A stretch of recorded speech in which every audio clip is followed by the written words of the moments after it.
I never imagined defending him would cost me everything.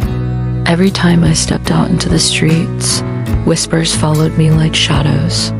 I could feel the judgment of strangers, the disgust behind polite faces. My friends stopped answering my calls. My family avoided my eyes, and yet I had no choice. My firm assigned me to defend him, a mass murderer, a politician accused of extrajudicial killings, someone whose crimes had terrorized an entire nation. He was a fat, ugly man, repulsive not only in appearance, but in the darkness that seemed to cling to him like a second skin. Every court session was a battle against my own heart. Every time I addressed the International Tribunal, I felt my principles unraveling.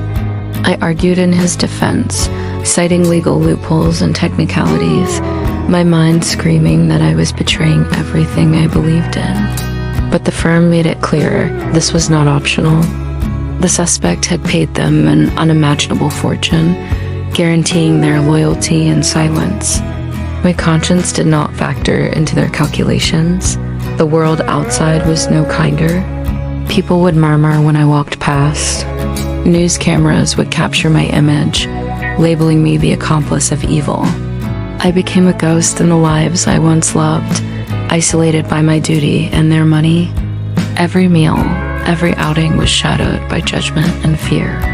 I started to feel the weight of the assignment crushing me, not just professionally, but personally. Then came the plan. I could no longer endure it. I had to quit. I decided I would visit the suspect one last time in the prison, inform him of my resignation, and return whatever remnants of trust we shared. It was the last act of honesty I could manage, even if it meant risking my life. I prepared a small gift, a pie, as a simple gesture of thanksgiving. The irony of it was not lost on me. The lawyer defending a murderer, offering him something sweet before walking away. I arrived at the prison, my heart pounding in my chest, nerves tight as strings. I handed him the pie, explained with as much calm as I could muster that I could no longer continue as his defense counsel. He smiled at me, a cold, calculating smile that made the hairs on my arms stand on end. I left the prison with a sense of relief, though it was short-lived. I never saw the figure that followed me outside, the shadow blending into the evening. A sudden, piercing pain shot through me, a brief struggle that felt almost surreal, and then darkness enveloped me.